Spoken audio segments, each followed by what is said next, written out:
On this special Halloween episode of Taskforce Geek, we are going to be live at the Conjuring House with CaseyJane, maybe. We'll talk about our favorite Halloween moment from the past. We'll discuss our favorite Halloween movie and give you a spoiler-free review of Dune.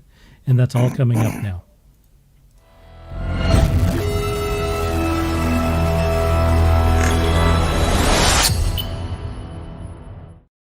Welcome to Taskforce Geek. My name is Dirk Hooper, and today I am joined by Scott. Howdy! With the funky blue light. We clashed on our blue lights. I started out with the blue light. No. I was here before you, and then you came into the show, and I said, hey, you stole my gimmick. And you were like, no, you stole my gimmick. And I was like, I'm sorry, I'm Booberry. And I forced you to change. Kind of. I was going to go with we have the same light. Gimmick. We have the same damn gimmick. I was going to go with the strobe light because Fruit Brute was started in 1974, the year I was born. Good Lord, Fruit Brute? You don't remember Fruit Brute? He was the werewolf guy. Anyways, no, I've never heard of that. But my favorite monster cereal was Booberry, 1973, the year I was conceived. So I went with that. Wow. So much information. Fruit Brute. Sean, are you familiar with Fruit Brute? Mm-hmm. I never ate it. Sean, what's your favorite monster cereal? It'd probably be Booberry. Look at this guy. He's smart. I'm not sure if I have a favorite. I hated Count Chocula. I didn't like Count Chocula either. It would probably be Booberry. What are the other? There's a Frankenstein, Frankenberry, Count Frankenberry, Chocula, strawberry, Booberry, Fruit Brute, and then Yummy Mummy came around. Does anyone late 90s or something like that? I have it right here. I think Fruit Brute is like a Mandela effect thing. I think that was in an alternate universe, and that you coincided with my universe. Well, it started in 1974. Brought your crazy Fruit Brute. And it was discontinued in 1982. And Yummy Mummy, which was basically Fruit Brute, but with a mummy, started back up again in 1988 and ended in 1992. I remember there was a mummy. Yeah, well, 1992, yeah. And then he's dead. Jennifer says she's Team Frankenberry. And this year for Halloween, they usually make some of these cereals just to sell at Halloween. That's the gimmick now, because it used to be on the shelf all the time as kids. And they don't run all the time? No, not all the time. So Halloween, you got to catch them, but you got to catch them like a month and a half before, because people like me buy it all up and eat it. And they did one where it was like, I don't know what they called it. I can't even remember. I posted on Facebook, but it was all the cereals mixed into one. I think it was called Monster Mash was the box this year. Yeah, it was called Monster Mash. Pretty good. It was all the cereals mixed in together. So kind of neat. Nice gimmick for them. I like C-3POs. Of course you did. Good Lord. It was probably terrible. It was probably terrible. Those were disgusting when they Thank you, Sean. It was probably terrible. There's no I don't remember about it. Those were effing disgusting. Star Wars had some of the worst cereals ever because they go, what's the paste we use for Captain Crunch? Just form that into an Ewok paste. And we'll sell it to everybody. Plain corn flavor cereal. Soylent C-3POs. Unfortunately, whenever all that stuff came out, it was just Lucas just licensed Star Wars to anybody and everybody that had a pulse. And can't blame him. Well, no, I mean it was money coming hand over fist. But there was so much crap that was put out there because of it. It's terrible. It was terrible. C-3POs was terrible. That's another good question. What's your favorite children's cereal? If I don't have to sacrifice the roof of my mouth, I mean, I kind of liked, what's the one with the cookies? The peanut butter? Cookie Crisp was, I was mad for Cookie Crisp. Destroyed the top of your mouth. It was probably about 99% sugar. All of them were, bro. I know. Ice cream cones. I loved Cookie Crisp. We should really save this topic for another day. All right. Well, I'm killing a little time because CaseyJane is supposed to literally be joining us from the Conjuring House. She's staying there from her time, 8 o'clock till midnight. And the problem is that I guess it's kind of out in the country. Help a guy who doesn't watch horror And- movies. Well, What's the Conjuring? Let me finish this. Let me finish this thought. And so she may not have great Wi-Fi. We're hoping that she can connect with us and that we get a little tour of the actual Conjuring House, the movie, the place that was. I don't know if it was actually in the movie, but the place that it was based on for the movie. Sean, you're kind of our horror expert around here. You want to tell us a little bit about the Conjuring, or about the Conjuring House? I know you know more about the actual house. Whatever information you gather from the movies, forget it, because that's all a bunch of horseshit. It's hooey. It's just garbage. It's Hollywood taking, as it does, taking one small incident and blowing it up into, all this other hullabaloo. The house, if I remember right, it was built, I want to say it was like in the mid 1600s. And, Holy crap. oh yeah, it's been there forever. All right. That's interesting. Well before in we itself. were a country, it was So it's there. an evil house or something? It isn't. Yes, there was actually Owned by a witch or something? there was a woman who lived in the house by the name of Bathsheba Sherman. I believe that Bathsheba. Yeah, it Oh was god, Bathsheba. that sounds like Sherman. a witch name. Well, she was thought to be a Bathsheba? witch. That would doom her I'm alone. sorry. If we have some Bathshebas watching, I'm very sorry, but that name sounds witchy. That sounds It's Is that biblical? Bathsheba? Bathsheba. it is. It sounds biblical. I believe it is. Okay. They Okay, Damon likes The Conjuring. it as far as a movie, it might be great. Hey, As Walt, far how you as- doing, man? As far as being historically accurate, Have you seen The it's Conjuring? garbage. Okay, so what happened? What is supposed to have happened in the house? Over the years, there was obviously, this is a lot of hearsay from back in the day. There was a lot of speculation, a lot of just, water cooler gossip before there was a water cooler, and everybody thinking that this crazy lady over here is a witch. So anytime anything kind of weird or spooky would happen, obviously that was blamed over there. Jareen thinks you've joined the Blue Man Group. They had how many kids did they have? They had some kids. I want to say I'm strictly going from memory because I don't have the information pulled up in front of me. I want to say that they had some kids, I believe, and they all died mysteriously either in the house or on the property, around the property. And this also added to the quote unquote witchiness of the young miss. I say young; she was probably in her mid 30s.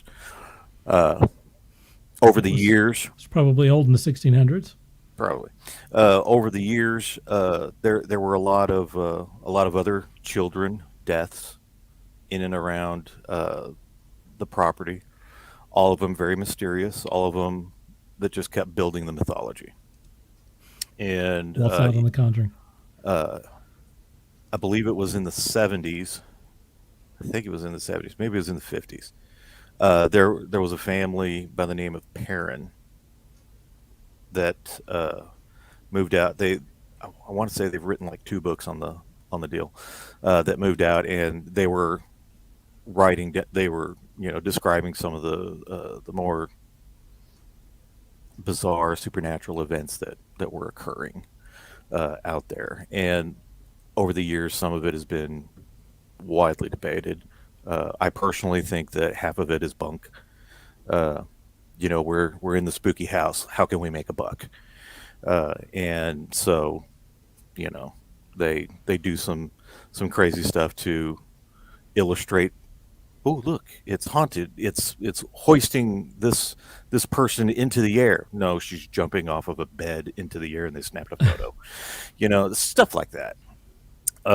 but there are paranormal investigations that go on all the time out there. There's always, with these type of investigations, there's always EVPs, electronic voice phenomena, to further illustrate that yes, something evil, something crazy is going on here. It all breaks down to whether or not you want to believe it. Are there strange things that happen? Yeah, there's strange things that happen up the street from here. Does that mean it's haunted? No, just means there's some idiot that's drunk. I mean, there's really nothing. The couple that were in the film did actually go to the house, right? Ed and Lorraine Warren were contacted because they were paranormal investigators back in the day, and they were asked to come out and check it out, see what they thought. Now, during their investigation, I believe in the movie there's like an exorcism or a seance and all this other shit. None of that crap happened. None of that happened. They came out with some tape recorders, some audio recording devices, and cameras to snap photos. Back in the day, 60s and 70s, whenever you snapped a photo, you had to go develop it. So who knows what they got at the time on their phone. Yes. Whenever you start getting photos back that perhaps were not developed completely or were not developed correctly because you take them to a local photomat and they're just trying to churn through those photos as quick as they can, some of those photos may look suspicious. Could have light leaks or other issues. And I'm not saying that there is nothing paranormal going on out there. I'm healthily skeptical. Oh, wait a minute. Look at this. Hey, how about this? Are you alive? Or are you a ghost? So there is a slight problem. All right. So I'm right now, if you can't tell. First off, it's a dead zone there. Literally, it's not a pun. I'm getting like no reception there. And then I told you guys before, the audience doesn't know this, but we have a really big storm here. Right. We lost power. Oh no. There's no power, and he's trying to get the generator. Like the owners of the house, like Aaron, he's such a nice guy. But so we lost power, and he's trying to get it all started up. So I was just like, all right, well, we have a few minutes. Let me try to find like somewhere with reception. Oh my gosh. I'm only down the street. Like it's not that bad, because like it's literally like that area, like just the property. It's like a dead zone. I have like no service. Is it a dead zone or is it the dead zone? I don't know. My battery is already kind of starting to drain. Like it's at half right now, and it was fully charged. I've watched enough ghost hunters to know that when you start losing power on your electronic devices, that means ghosts. Yeah, they're coming to get you. Yeah, well, like this is a brand new one. So I tried to find some reception. I think we're good. I think the quality looks good. You guys are blurry for me, but I can hear you. Your reception right now is great. Is it? Okay, yeah. I can't see you guys good right now. I can only kind of see that Scott is blue. Yes, he is. What? But I'm sorry that I couldn't get reception there. It's okay. Oh, that's cool. It's good. Glad you got to make it at least for a little bit. So. Oh, we're going back. He's trying to get the generator, and if not, we're gonna go back. But no, so nonetheless, I'll be there, and I'm gonna have video that I'll send it over to Dirk. But there you go. I'm sorry I couldn't do it live. That's okay. That's okay. That's what you deal with live stuff. But if you'll just get some video, then we'll share it. And if you'd go through there with a flashlight and we have the flashlights. All right. That's what they do on Ghost Hunters. That's important. That might be our only option if the generator doesn't kick. Right. If the generator's out, that's all you got. Well, if there's any, are you going to stay there for the 4 hours no matter what? Yeah. So even with no power, you're going to sit in there? I brought a leather jacket. I'm good. That's all you need. That's all you need versus ghosts and Yeah, that won't help you Demons. against ghosts. I'm talking about coldness wise because it's cold. I was gonna say she's warm. Everything's good. All right. All right. If there's any chance that you can get a reception during the deal, we'd love to have you back on here. And if not, we'll be glad to show the video, whatever it is that you send to us. And if I get possessed, this is my verbal consent. Dirk is allowed to use it and monetize it. Wow. This is my verbal. That is Sweet. that is awesome. Just Dirk. I have kids. He doesn't. All are allowed to use different parts of it and monetize it. Thank you. Thank you. Say Scott Prime specifically because I have 2 children that really need money. Oh, it- sweet Jesus. If it To fund the band. Yeah. You don't get any money, Dirk. I want the footage. That's what I want is the footage. CaseyJane, thank you for checking in with us and stuff. I mean, I hate that you don't have reception, but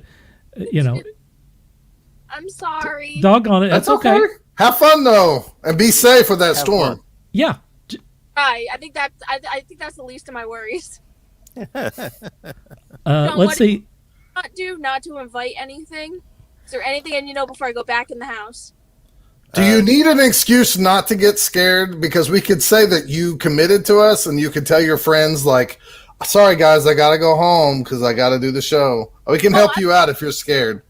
No, I want to go back. I told you, I want to get possessed. That is a goal. We are making you guys money. Jesus Jones. There's other ways to make money.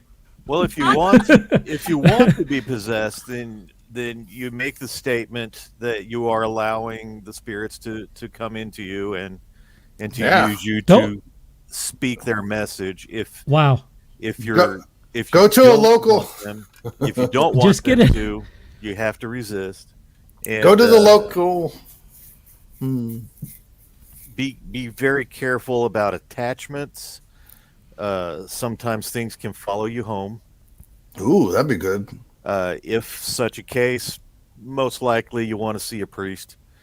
Unless it's drop dead Fred. Wasn't he kind of cool? Well, he was kind of cool, but he only Beetlejuice was cool. he only hung out with Phoebe Cates. Beetlejuice was a dick. What about that show where the guy got possessed and became a snowman? Was that Jack Frost? Jack Frost. Yeah, you could have a snowman at home. Was he that's possessed? Well, no, he I think it was a possessed- Christmas movie. He possessed the water, and of course it's during winter and snowman. It was It terrible. feels like there's a lot of misinformation going on here. I'm just saying. If you become a ghost because you get scared of the ghost, be a nice ghost. Not like Casper's like hoodlum Yeah. friend brothers. I mean, there has to be nice Pick a good ghosts. I mean, nice people die too. Oh, sweet Jesus. If I die and you guys get me on a Ouija board, I need the update on every Marvel movie that comes out. We got you. Well, I'm willing to bet that if you're in the spirit realm, you're going to catch the movies before we do. So you're probably in a better position at that point. You need to give us spoilers at that point. Right. I You- do You They need release movies in the. Oh. bets. We're getting again. I can help you guys win bets. That's good. I We're like doing that. I'll take that. We'll take I'm it. gonna try to get back there, but I just wanted to pop in and say I'm sorry. That's but all I right. will footage. Hey, happy Halloween, CaseyJane. Happy Halloween! Be careful. Be careful. Charge your phone and have fun. Yep. I have it going in my Jeep right now while I had the downtime. Okay, I will All give right. you guys an update at midnight. Bye, Cool. guys. Bye-bye. Bye. All right. Okay, hold on. Stop right there. How come everybody's saying, "Oh, Scott's blue tonight"? I see Scott blue when Dirk is clearly red. Nobody's noticed that he's red. Does he normally look like this? See, don't you wish that you had let me do the blue routine? I didn't know. Then they call me Stick out. Smurfs.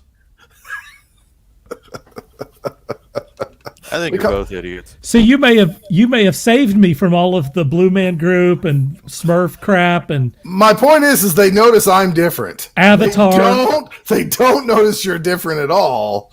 Scott, and you're bright red. you stand out in a crowd. Everybody would notice you no matter what. Okay. Damon has an incredible story Paragraph. here. He has an essay here. He says he watched the first Conjuring in the theater during the scene where they saw that ghost demon on top of the armoire. The young lady in front of me threw popcorn up into the air and flung her arm all the way back and grabbed his wrist. That's what she gets for playing on her phone for the first half of the movie. Yeah, she wasn't prepared. You got to pay attention. Hey, I did find out that Bathsheba, if I'm pronouncing it right, Bathsheba? Bathsheba, she was one of the wives of King David and the mother of King Solomon, so it is biblical. Oh, King Solomon. Interesting.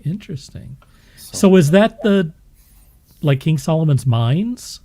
Did he have like some mines? Well, that's where like his riches were. I mean, it wasn't some other King Solomon. You didn't know King Solomon's mines? That's like a biblical thing. Hello to Ronnie. How are you doing? Hello to Steve. Steve is here early and everything. Betty says hello. Says that we're looking good. She didn't say anything about how I'm red and you're blue. I don't even think you're red anymore. I just think this is normal, Dirk. All right. Well, say lovey. Walt was laughing at something. Lottery numbers. Walt wants lottery numbers from Ghost CaseyJane. Yes, absolutely. Jerry says that I'm channeling Hellboy. That's good. I like channeling Hellboy. That's actually a character I could kind of do that. There's not many characters I can really pull off. Okay. Let's see. Let's reset here and go, since we're not getting Conjuring Home stuff. Sorry, everyone. That was a long shot to start with, but, that was you never know. She might come in later on with ghost stories. It might happen. Let's go first to this subject.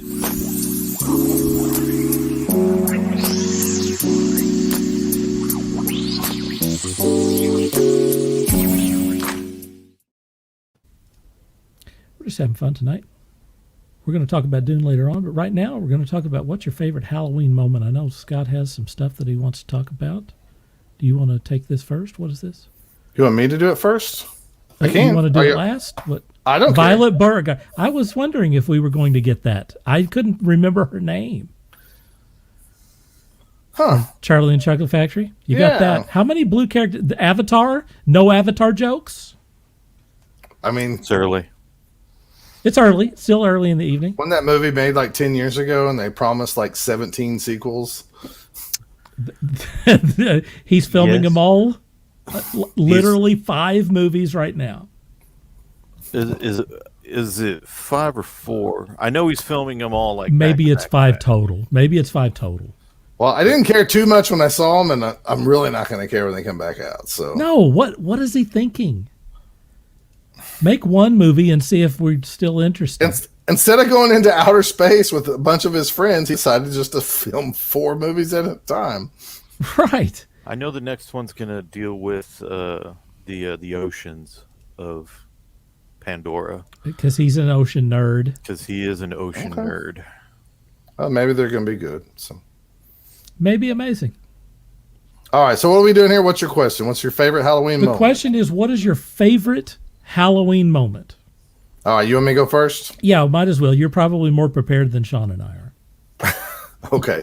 Well, as some people know, I'm a father of 2 children, and kind of once those little beings come into creation, you kind of forget your past, or you create your past with those kids, and those memories mean more to you than your actual memories. So, I think I have some pictures here. So I'm going to just start off with one of my favorite Halloween moments, and I'm copying out here, is this little girl right here. I always said if I had a kid that I would dress him up as Yoda, and I would dress up as Fat Luke Skywalker and carry it around on my backpack. And, so I had a little girl that I still dressed up as Yoda. I never went as Fat Luke, so I'm sorry, everybody. I only halfway succeeded Wait a in minute. this. Why didn't you do Fat Luke? I just didn't. Honestly, once you have kids, you realize you don't have any money. So, like, getting the Yoda costume was All right, expensive enough. And All right. I mean, you could do like a robe and like a moppy I could have. It's past. hair. Doesn't matter. Okay. Put Baby Yoda on there again. So all right. This is my oldest daughter, Wakeland. She was an adorable little Yoda, and I remember everywhere we took her, she was walking around. This was before Baby Yoda was around, right, guys? So yes. So this was many years ago, and everybody just thought she was adorable. I mean, I should have known back then. Like, I should have sent a text to like George Lucas, like, "Hey, Baby Yoda, you should try it," because everybody loves it. This little Yoda getting candy and stuff. This uniform was passed down to her sister, I believe, for the second year, for her second Halloween. So Eden eventually did that. But another great moment. And let me tell you something. I'm not a big Halloween. Like, I don't get excited about Halloween, but when your kids are little and they're super excited about it, you can't just help but love this. Look how cute she is. The next cutie here, and another great Halloween, was the year that my youngest daughter, we didn't know what to dress Eden up. And of course, you have to take her trick-or-treating because you're taking Baby Yoda to Halloween, you know. So we dressed Eden up as Minnie Scott. And we actually found a tiny pair of glasses that are not in this picture, because I know I have pictures somewhere, but I didn't have any of them scanned in except for this one. So we just put a comic book t-shirt on her, put a little goatee on her face, and we had a little pair of glasses. And at this time we were over at my sister's, and I think she probably ripped them off by then. But she went as her father for Halloween, and it was Lord, another adorable, wonderful Halloween. And just to show you how far these girls have grown. Pretty good. And anybody watching who knows us, or even you two, these are my children now. If you'll put up the next picture, nope, there you go. That's baby. That is Minnie Scott on the one side and Baby Yoda on the other. The taller one was the Baby Yoda. So like, it was a while ago. It was a while ago, but you know, I don't know. Before you became a member of band. That's right. Before band, it was these moments. So those are some of my favorite Halloween memories. When you asked what is my favorite Halloween moment, those would be a couple of them. I mean, there was stuff as kids that we thought was really cool and fun at the time. But if you look at Halloween as a lifetime thing, those are going to be two of them that I really, really enjoyed. So, and what dad doesn't want a chance to brag on their kids, right? So. What I think is fascinating is that you told your kids to watch the show because you were going to be talking about them tonight, and they disbelieved you. That's right. Like there's no reason or there's no possibility that you would share photos of them and and put it on whatever YouTube for all time. Right. They just didn't think that you had that in you. Let's be fair. Have they never met you? Exactly. I mean, and maybe that's the thing, Sean, is like they're like, we've heard it and seen it, but done it before. You know, sometimes you don't realize they're over the silliness. I tell my children often that, if they're faced with a bully or somebody that's struggling at school, I said, you never know what people are going through. And there's one thing I can promise you is you have so true. A father, and even though I don't really care for my ex-wife, they have a mother that really loves them, and a lot of kids really, truly don't get that. And if you're around it your whole life, you don't think it's any different. I mean, an example of this is me and my sister, and this is not a knock on my parents themselves, but me and my sister often talk about how we thought our parents would grow up and be like one of my grandmothers who always wanted us around, took us to go. I mean, I saw probably 42 states in America as a kid, because anywhere grandma went, she just grabbed me and went. And we thought, like, this is going to be our parents. And what we come to realize as adults is like, our parents are just normal grandparents. Grandma was super, super duper special and really one of a kind person. And probably, not to brag on myself, I think my kids are going to find that out one day too, because there's some awful parents out there, man. And I'll just leave it at that. And it's my generation. They need to step up some. So, all right. But anyways, I hear that. Enough of that soapbox. Let's talk Halloween. Sean, what's your favorite Halloween moment? I have not dare say, participated in Halloween in quite a while. Once you reach a certain point, I personally don't have any kids, and that's definitely something That we Scott, know of. that I know of. And as Scott said, that's definitely something that you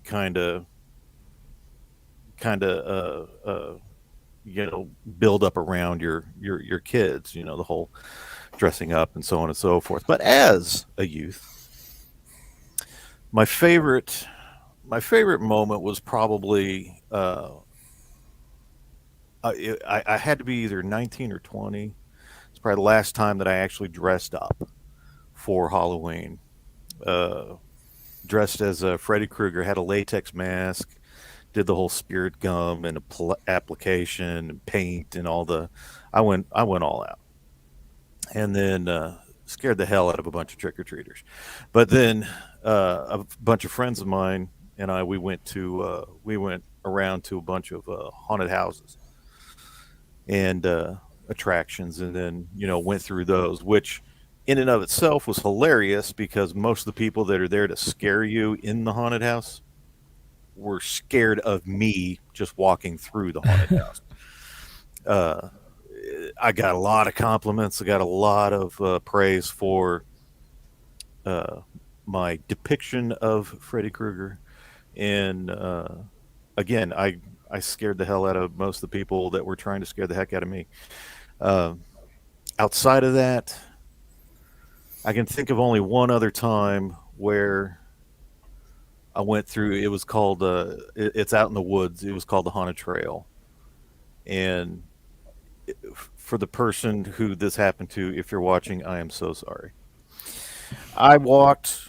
Somehow, I ended up in front, and my girlfriend, my buddy, and his girlfriend were behind me. Somehow I got pushed to the front. I don't know how I got pushed to the front, but whatever. We're walking along the trail. We passed by this tree. Some things that, popping out at you. Okay, whatever. But we got to this tree, and out from above us, this guy dressed in I want to say it was pink. I could be wrong. It was dark. Gorilla suit lands like a foot in front of me, maybe 2 feet, and everybody screams behind me. I didn't scream. I punched him in the face. He fell back and he wasn't moving, and I said, "We need to leave now," and we ran. Wow. And we left. How'd you like that? Yeah, it was great. Got to go. It's later, and off we went. I felt so horrible about that. I have often been challenged with the flight or fight scenario, and every time I don't run. I don't know why. My brain says run, you fool, run, but I don't. I either stand there and punch a gorilla in the face, or it's that was a fun one. That I felt so bad. God, I felt so bad. I really did. I know it was just some poor teenager. He was having fun out in the woods. I'm trying to imagine what he said to the other people that he was with there. I felt so bad. Someone punched me. So I never went back. It's one of those. Hey, you want to go to the haunted trail? Nope, can't go there. Nope, not doing it. Nope. I know for a fact I'd have been walking through that trail and you'd suddenly hear, "That son of a bitch! It was him! It was him!" And that's it. I'm going to jail. But I felt so bad. I still feel bad over that one. Those are my favorites. All right. Nice. I think for me, the last year that I trick-or-treated, which was... Last year? It was last year when I went and trick-or-treated. I think I was 13. My mom made a wizard costume for me. And it was pretty cool. It was like a cloak, and I had Were you the Wizard of Dirk? Right. I kind of, kind of going off the Gandalf stuff. I had like a big, gray beard and a a cloak. Anyway, the armholes were way too small. Like my mom made it with the armholes should have been bigger. But it was by far my best costume. But running around at 13, I started realizing that maybe I was a little too old to be dressing up and trick-or-treating or whatever. So that was also kind of my last year that I did that. So it was also kind of, whatever, bittersweet that I was wrapping that up because I really enjoyed trick-or-treating quite a bit. And I think I went out with probably my best outfit because my other outfits were, the stupid plastic mask things with the plastic bibs, that were super terrible. This was like a legitimate costume. Like I looked like a wizard, which was pretty cool. So I appreciate my mom making that for me. And I enjoyed that. That was fun. So that was my favorite moment. When I got a little bit older, I played a vampire at like a kind of an older adult party, and that was fun. Are you talking about the one we went with Steph and all that? No. What was the one that we went? We went to when I was in college. We went to some like. Where was it? It was like a fundraiser for. It's kind of coming back to me. I think I don't want to say for gay people, but I mean it kind of really was like for some gay-oriented organization. I mean, everybody. There's straight people there too. I'm not saying that, but like I don't want to like generalize that. But you're talking about the thing down at the Century Center. Yeah. Remember that thing? Yeah, I didn't dress up like a vampire there. What'd you dress up like? I went with Stephanie. She was a dominatrix, and I was submissive. No. Oh, that's right. You were a gimmick. Okay, I thought you were a gimmick, like a gimp vampire or something. I don't know. I always think of you as a vampire. Never mind. Wrong party. There was a party around that time that James took picture of me as a vampire, and I think that was an adult play party, let's say, that I dressed up as a vampire, which I won't go any more into that. You can tell people you go to parks and like you like get on the swings and the slides after it's like 10 o'clock. Yeah, that kind of play party. Sure, right. All right. We've got some stories from some people here. Jerry says, my favorite Halloween moments are participating in my work, Halloween trick-or-treating. She enjoys that. Walt says that his favorite Halloween moment was dressed as a white man, showed up to the Halloween party, and for 1 hour, none of my friends recognized me. Are you being serious, Walt? Did you have makeup on? I mean, like, explain. I want to hear more. I wish there was pictures of that. Damon says back in 08, my daughter and I dressed up in a mullet as Billy Ray Cyrus, and she was Hannah Montana in a blonde wig. That's a good deal. That's good. That's a good routine. We came across this Chinese family, and they were all giddy. Oh, look, it's Madonna. She's Madonna. Like, no, I did not dress up my daughter as Madonna. Steve says, similar to when I bum rushed a chainless chainsaw dude at Verdon Manor back in the 90s. Sheer adrenaline reaction. I put that poor soul on the ground hard. There it is. I guess it's dangerous to work in one of those things. I went through one. I didn't want to go the haunted house thing. Jury wants pictures. Yeah, me too. I went through one of those haunted house things or haunted trails, or I think it was in a house at Frontier City, and I didn't want to go, but everybody else wanted to go, and I got stuck going. And I was like, if I just go through there normally, I'm going to be scared. So I have to be brave right up front. The only way I'm going to survive this thing. And we went around this corner and supposed to go through a door. And as we went through the door, I looked over at my buddy, I think it was Butler and Shelby, and I said, there's got to be somebody around this door. And I slammed it, and you just heard somebody go, and then like slid down. And then like Sean, I felt bad. And I was like, we need to move on. So I would like to say I was a young kid when that happened, but no, I was probably 20. 2 years. 2 years. Walt says that he had a makeup and a blonde surfer dude wig. That's amazing, Walt. He says he has vaguely photos. Familiar. I think I've seen. He says he has photos. I think I've seen one of those photos. Well, Walt, did you speed to the like party and you got pulled over and got out of your ticket and you like had all that white privilege? Did you enjoy that? I'm sorry. It's such an easy topic to joke about. And Good sadly, Lord. it's topical. Good Lord. On that note, we will move to the next segment.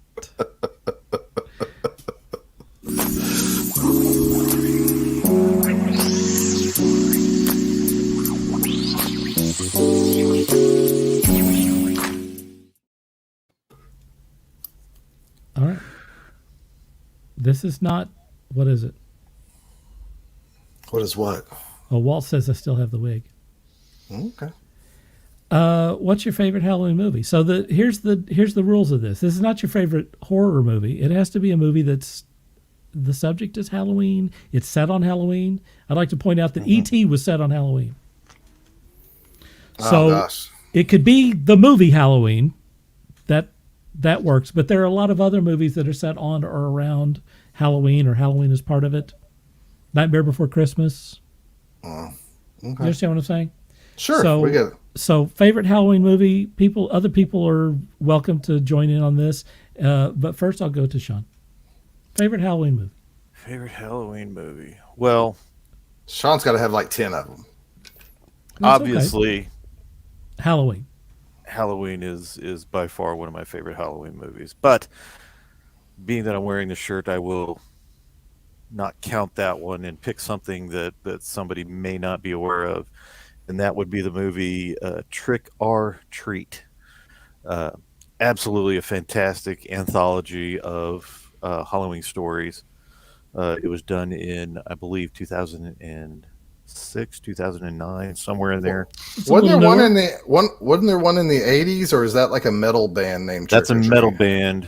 Okay, It's sorry. It is a horror film called Trick or Treat, but this From the was 80s. From the 80s. But this one came in the mid 2000. Let me see. I'll see if I can find that real quick. And it was an anthology, bunch of different stories. Steve says 2007. his favorite is Trick or Treat. It is an absolutely fantastic movie. All the individual stories. It's laid out, dare I say, very much like Pulp Fiction, where all of the stories are intertwined, but they're told separately. Okay. And very well done. Very awesome movie. Visual effects, stories were fun. Everything about it. Just You said it's kind of tongue in cheek. if you haven't seen it, by golly, go out and rent. I think you can rent that for just a couple of dollars on Amazon Blockbuster Prime, or that. It was a blast. I thoroughly enjoyed that movie, and there was something else about that I was going to say. Oh, last thing I had heard right before the Backstreet Boys reunion tour was that they had secured the story for a part 2. Now, it took forever for the first one to come out. It was delayed. It was put on a shelf for a few years, so on and so forth. So the fact that they mentioned a sequel, How did it do in the theater? I have no idea. Honestly, I do not know. By the time it came around, it was already on Blu-ray, and I just picked it up on Blu-ray and fell in love with it. Cool. Walt has all he's got is E.T. Scott, what do you think, man? Okay, so out of all you guys, I really don't care for like horror movies and stuff like that. And then when you talk about Halloween movies, you kind of go into like they must be horror movies. So I'm going to mention a few here that like stands out as memories, because I was the kid who I don't think saw any type of horror movie whatsoever until maybe 6th or 7th grade. Which Is that your choice, or was that like a family thing? Or supposedly, I guess when I saw scary movies or like Alien and stuff like that when I was a real young kid, if I caught some of these things, I'd have nightmares. Who knows? Could have been a pair excuse, could have been true. I wasn't necessarily I just stayed away from them because I didn't care for them. And, you know, really as an adult, I don't really care for them either. So one that stands out because it was like the very first horror movie I watched, and I've really felt like my balls dropped that night. Like, oh, I made it, and it's not that bad, and it's kind of campy and stupid and silly and yet gory, was Nightmare on Elm Street Part 1. I saw that for the very first time. I was with some dudes and they were like, let's watch this. And they were giggling and laughing. And I'm sitting here crapping my pants like, oh, this is going to be awful. You can't unsee certain things. And then I watched it and I realized, oh, it's really not that bad. The fun is really just sitting around, you know, kind of laughing at the junk. That one stands out. In the 90s, the first Scream movie, actually for a goofy horror movie that I got dragged to once again, it was really enjoyable. I mean, like, I know they drug it out, and, you know, if they only had one of those, that would have been perfectly fine, but that was very cleverly done. They're about to have another Scream movie. Well, they don't need more, but I'm saying, like, I think I actually went back with some other friends at the time and saw it more than once, which tells you a lot if I see a movie and it's a horror movie. It was good. And then if you're going by the rules of just Halloween, I was talking to Jennifer tonight. I was like, I don't know what the rules are here. And she's like, well, that's probably easy for you. It's Nightmare Before Elm Street, or not Nightmare Before Christmas. Nightmare Before Christmas. Yeah. Is one of my favorite little Halloween movies. I mean, I also like Christmas, so it kind of melds the two together. Yeah. And then the last one that really, I remember watching this with Robert. Again, Robert loved horror movies. I didn't really care for them, but this was after, I got my bubble bursted with Nightmare on Elm Street. It wasn't too long before we started watching some of the Friday the 13th movies. And I never saw I don't think the first or second one. I cannot remember. I know for sure not the first one. But Sean, there's one where the goofy kids go dig up the grave and they're like, we're going to kill you again, dude. And they stick him with like a fence and then the lightning hits it and he comes back alive. He knows exactly what it's still goofy. But I actually really enjoyed that one for some reason. Now they're all dumb, but I enjoyed that one. That was 6. I was going to say 4. Okay. Well, I think I saw between 3 and maybe 6 or 7 of that. So I haven't seen them all. So still not my thing. I won't really go out of my way to watch horror movies, but I don't know. That last movie by Adam Sandler really sucked balls. So don't watch that. Whatever. Nikki, what was the one with him in Halloween? Was that a Halloween movie? Oh gosh, it's so bad. Adam Sandler. I'm gonna look it up while we talk to you about your thing, but don't. It was on last year. It says the first Krampus movie. Wasn't that set during? That's a Christmas. Doesn't movie. That's a Christmas movie, man. Krampus is a Christmas demon. Like Die Hard. I think it's called Hubie Halloween. Oh, it's terrible. It's an Adam Sandler movie Hubie? Hubie. It's on Netflix. I watched that with my kids because they love horror. They want to watch scary movies and stuff. And I'm like, not Dad. And so Netflix gives that guy a lot of money.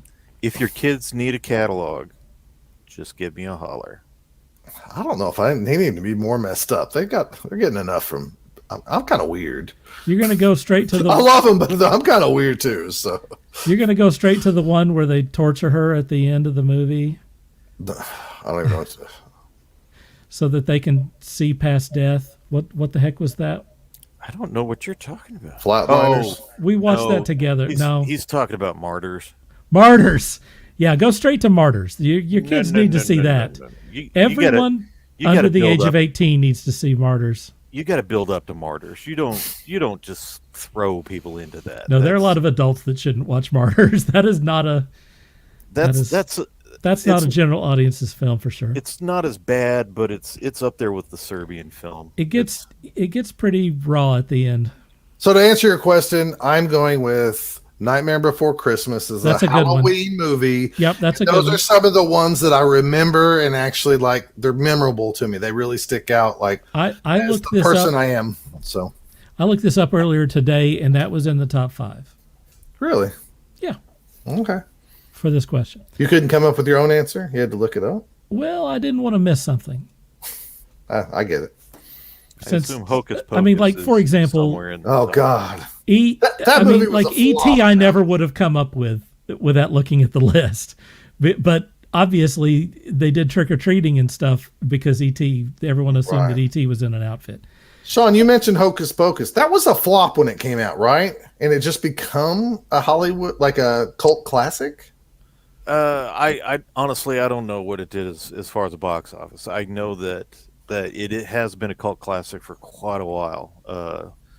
Okay. What is it? But I see stuff all the time, and I see grown women who probably watched it when their parents found it for like, $3 on the discount rack. A coworker I have or happens a had, lot. she's no longer with Right. the company. But a coworker I had, she watched it every year. Every year for Halloween, she watched it. Ever since she was little. It was Dirk, that was her thing.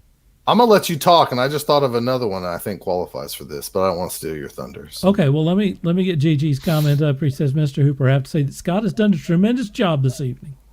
He is at the top of his game and cornerstone of the entire TFG project. That's a paid advertisement. How much did you slip him for that? A box of Captain Crunch. Hey, this is a good one. Jennifer says, "Great pumpkin, Charlie Brown." Oh, that is a great one. That one's solid. I'm going to say The Crow. Which I was going to right say, around I the time. just thought about that. And look, the Crow was, for me, back when The Crow first came out, was like a life-changing film. I mean, I could not have been more into The Crow. And since then, I have watched The Crow like every few years. I mean, like whatever. And it still affects me for whatever reason. It's one of my all-time favorite films entirely. And it's set right during Halloween. So, and that is a good one. And that's one I saw multiple times too. So I have seen The Crow a lot. And I don't like saying that's like a life-changing moment, but in some ways, yeah, I kind of felt I was going through like what I thought at the time was a hard, life-changing breakup, and I was like, I love her forever. I think we all were dealing with our own. I mean, this is funny because The Crow came out about the time that we started all hanging out together pretty seriously, and we all kind of pulled something from that film, whatever it is. It kind of spoke to all of us at the time. We were in our... He's banging away on Darla. We were much younger, and like I said... Skank's dead. He's dead. We all had kind of it might have. There was a love story there. It was also horror and action and stuff. The untimely and tragic death of Brandon Lee was obviously something that kind of elevated, particularly the end of the movie, quite a bit. And made that a little bit more impactful. In any case, I realize a lot of people may see The Crow and think, that's kind of a cheap, whatever, movie or something. But at the time, it was very much, it spoke to me at the time. And I think it spoke to all of us. And the soundtrack for The Crow is still one of the best soundtracks of all time. Agreed. Right, Smokes and Road Beers. Be quick. They're talking about doing a new Crow movie. I don't know. I don't know if you can really redo The Crow. But as Sean will be quick to say, they didn't really do The Crow the first time around. So it's possible that they could go back to the source material and maybe, do something totally different. And it is a lot different than the source material. So yeah. For sure. I would love to see the book actually adapted. Isn't there like a ghost cowboy or something? There's a ghost cowboy on a train. Right. Well, actually, he shows up in a couple of different places, but most prominently on a train. It's been a while since I've read that. I'll also say that Robert was pretty affected. I mean, of the Rain King guys, Robert was also very much affected by The Crow as well. Damon says, according to DirecTV, the best Halloween movies of all time are Ghostbusters 1 and 2. Huh. And they played them every evening in the month of October. I'm pretty certain those did not take place around Halloween. Right. Yep, fired up. Fired up.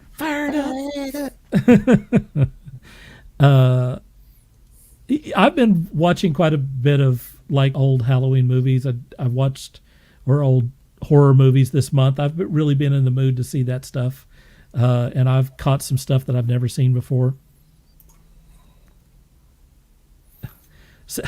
Subsequent Crows were pretty pungent. Yeah, not so great. Not so great.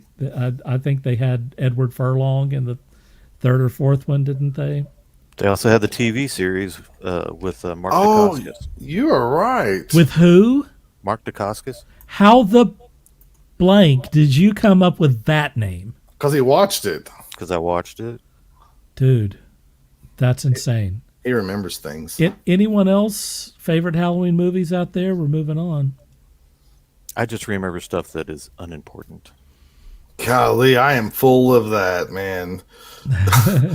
I am so full of that. It's crazy. The Crow, Stairway to Heaven. That was the TV series. How about Ernest, Scared Stupid? Oh God, can we Mandela affect Ernest out of existence? Well, Can we do that? Ernest He is hasn't. kind of out of existence. I mean, he is out of existence now. You Well, would like I mean, to have like, him erased no- from I mean, yes, continuity? pretty much. But if I was in Hollywood, I would grab John Cena, and I would make a movie called Ernest Goes to Wrestling Camp, and have John Cena play a dumb meathead that's named Ernest, like when he was younger, and set it. That's what I would do. Look at him. Parallels are there. Wow. What the, I mean, the kind of. parallels? right off the top of my head, I can Who could see John Cena as young a Ernest? big meaty Ernest, yeah. He's Earth 2 Ernest. Yeah, I can. Yeah. All right. We're moving on to our next section.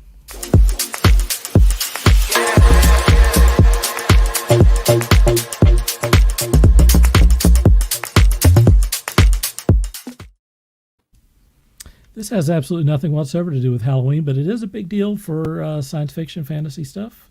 It doesn't get any more geeky or more important than Dune. I know Sean and I saw it. Did you see Dune? Me? Yeah. We tried. I didn't realize, to be honest, I was so busy with stuff, I didn't realize it came out this last weekend until I asked Gary if he'd like to come over and play some board games. And he's like, no, bro, He was I'm at the seeing theater. Dune. I'm seeing Dune. And then, like, he didn't know that, like, I actually had a off Friday night that I didn't have to go to band stuff for football.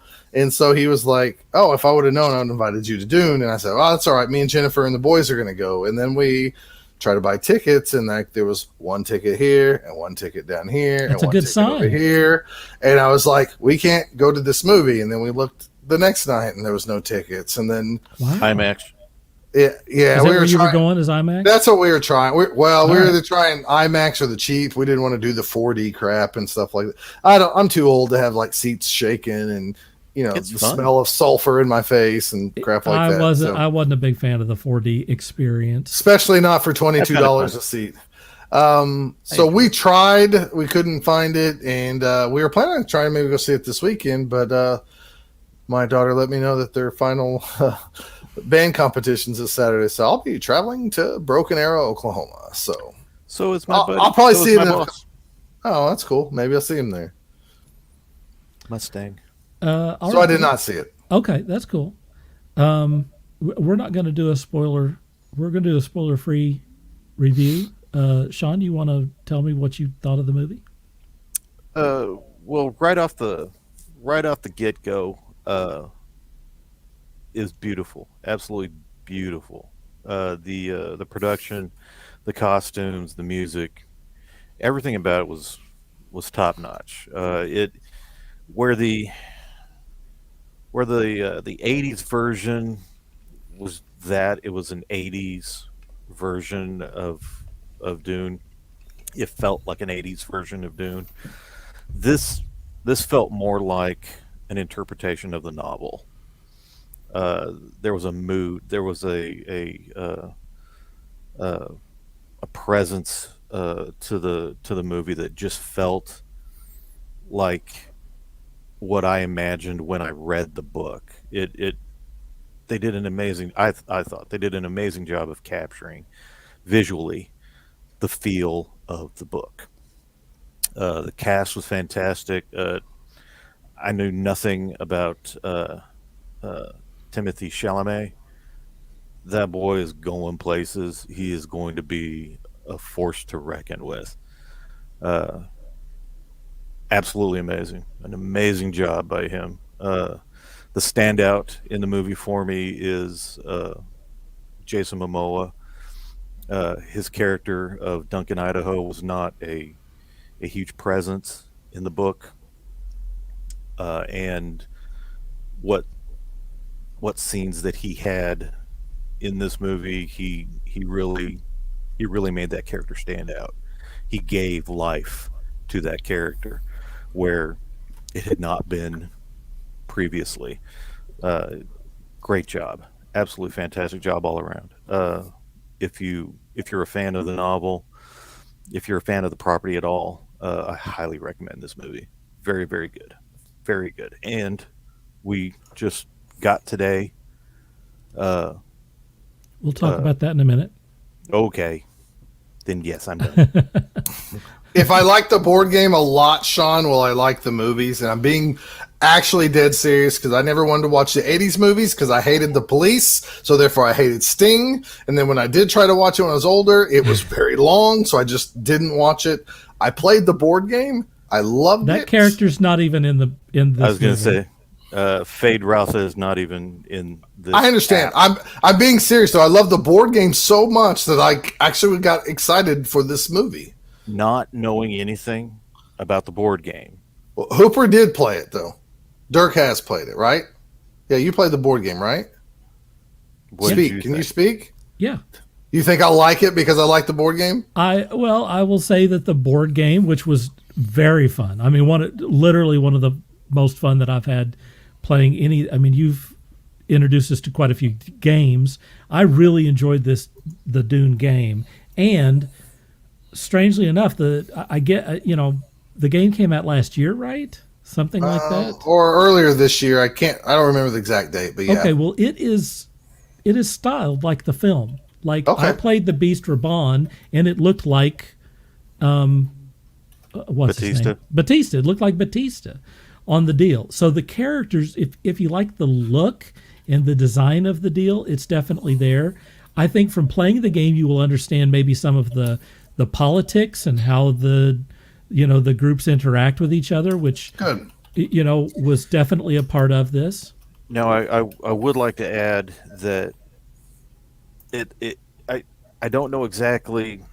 Having read the book, also having listened to the audiobook several times over the years, there's a lot of underlying information that I already know.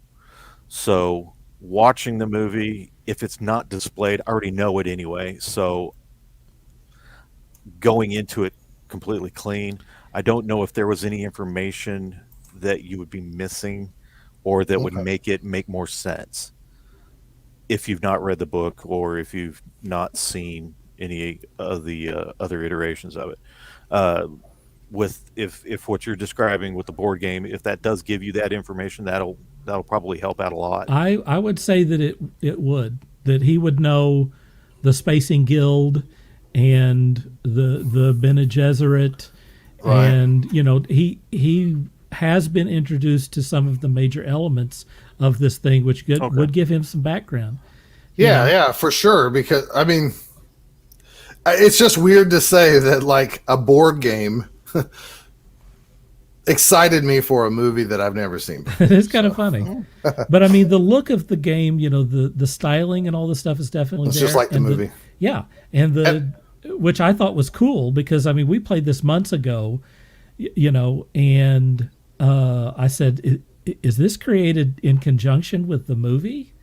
And you said that it was, and obviously it was because, like I said, it had some of the actors in it.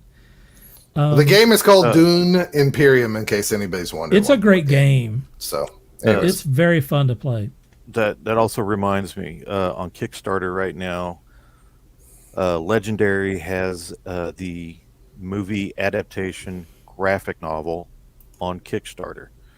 Not that you're not going to be able to find the graphic novel at a comic shop or anything like that, but apparently a lot of the stretch goals and a lot of the extras that are coming with the Kickstarter will not be available through Diamond or anything like that. So this is going to be the only place you're going to get it. If that's something that interests you, look it up on Kickstarter. They've got some really cool stuff to go with this, but it also comes with a really horrible price tag. So, Which is usually the case for Kickstarter stuff. yeah, very cool. I ain't buying it because I'm broke. I can't afford any of that. Steve seems to think we should that. Oh, he's eating a piece of spice cake as we discuss this. He says, "Isn't that I'd kill ironic? for some spice cake right now." Sounds pretty good. I'm on like day 10 of back on keto. Oh God, give me some spice cake. I saw the old film, seen Jodorowsky's Dune, read the book, did the whole thing. Been there, got the T-shirt. This is one of the best movies ever made, in my opinion. I think that this director is currently my favorite director.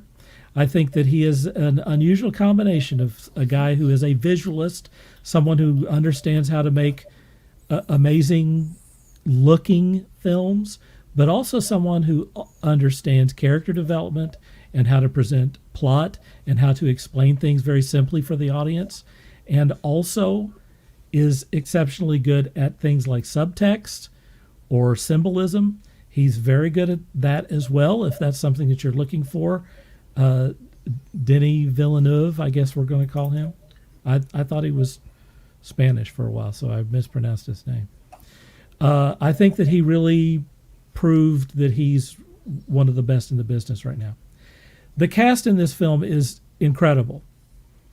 I mean, imagine, if you will, you pick like, you get to pick like all of the people who are, at the top of their game. That sort of thing doesn't happen very often. We definitely got it with this. I mean, there's no one in this thing that I can go, they weren't all that great. Sean is absolutely on. This would have fallen apart if Timothée Chalamet was vacuous or, a pretty face, but he couldn't deliver lines and stuff. The kid's got chops. He's really good. He really brings it in this thing. I turned to Sean during the thing and said, I really like this guy. He's got it down. You only did half of the movie, which gave us a lot more time. He added some stuff at the beginning, in particular, that did a little bit as far as establish the characters, which I thought was very powerful and very well done. I know that some people, like you mentioned, Duncan Idaho has an extended role. I love the Duncan Idaho stuff. I want like a Duncan Idaho movie. It was awesome to see that. I have no complaints about this movie. It's really, in my opinion, I think it's a classic. It's an instant classic, and I think it's really, I think it does honor Dune in a way that it's never been honored before since the original book. And I think that if you do enjoy the book, I think that you will most likely, I know some people are very, they get upset about like one thing and they, like a dog with a bone, they can't let it go. But if you look at the overall thing, you can see that this project was treated with great respect. And I think he nailed it. So the next thing I want to talk about is the box office. It made $40 million over the weekend. What do you guys think about that? Do you think that's good or bad? Were this a normal situation, I would say that was bad. With things building momentum, starting up, getting back to what I would consider normal, this doesn't hurt my feelings. What did hurt my feelings was Venom 2 getting so much damn money over a weekend. How much did it make? I don't know, Was but it was way over too much. 100? I think it was over 100, and that was way too much. That's a lot. I mean, in this current climate, that's a lot. The 40 million again. I'm hopeful that this will take us back to a time when a full-length feature film was made for like $5 million. So whenever you got those big box office numbers, it actually meant something. as opposed to when James Cameron had to buy an entire building and make $150 million movie just to blow up the building, and then it just kept going on from there. Thank you, James, you dick. But overall, I'm hoping that this will kind of bring down again some of those exorbitant price tags on these films. Do you think the I'm low holding my opening breath. weekends is going to make people spend less? The bean counters have to say, look, people just aren't doing this. We've got to ratchet this back, or we're going to do a streaming and we're going to stretch this into a 10 episode season, and do it that route. Which, God bless you. Have a ball with that. If you want to take the Venom movie and stretch it out to say 10 episodes, 1 hour episodes, that'll actually probably make more sense instead of feeling, completely compressed. It also brings down your production costs and so on and so forth. So, do that. But as it is now, these movies there's too much. There's way too much of a price tag on these. And I think with the lower box office numbers, hopefully they'll look at it in general and start to, kind of reduce these a little bit, make these a little bit more cost efficient. With that said, the $40 million, yes, it makes me whinge, but for this particular situation, I think it's good. I know that that's just the domestic number. Worldwide, it's made quite a bit more, and I believe that there's still two huge markets that it still hasn't opened. China yet. and Japan. So, Okay. All this is BS. This is feel sorry for me stuff then. Because that's what. Are we even going to talk that it got the other news you wanted to talk about, or you want to talk about the box office thing?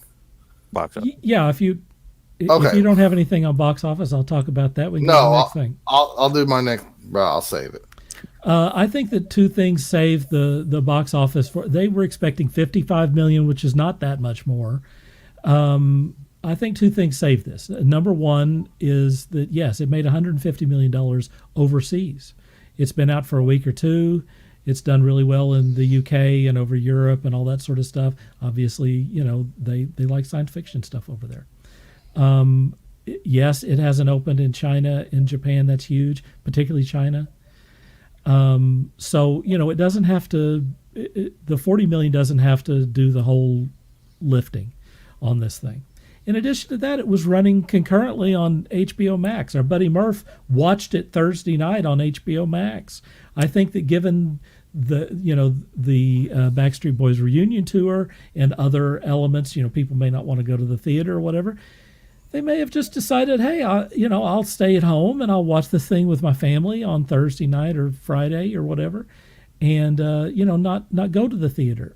I'll say that at the theater that we went to, we were at the IMAX, and it was packed. There was quite a few people there, and we saw the group before And this was a us. late We went to the 10:50 show. 10:50. So it was really late and still packed. The earlier show, which was like 7:30, Something like that. when that came out, the atrium there was filled with people that wanted to talk about it. I mean, it looked like the olden days, the before times, because it was really packed and a lot of people coming out, a lot of energy and stuff. I think that you have to look the other way on the box office, and obviously the bean counters have done so. You mentioned the streaming, and I wanted to say Sure, that man. apparently this set a record for HBO Max. Okay, I was curious about that. It's like 19 million streams. That's a lot. When that came out. So That's a lot. That in and of itself probably told everybody. 19 million, you multiply that by what's a standard ticket, about $12-13. That's about 2 times what the Oscars got this year. Right.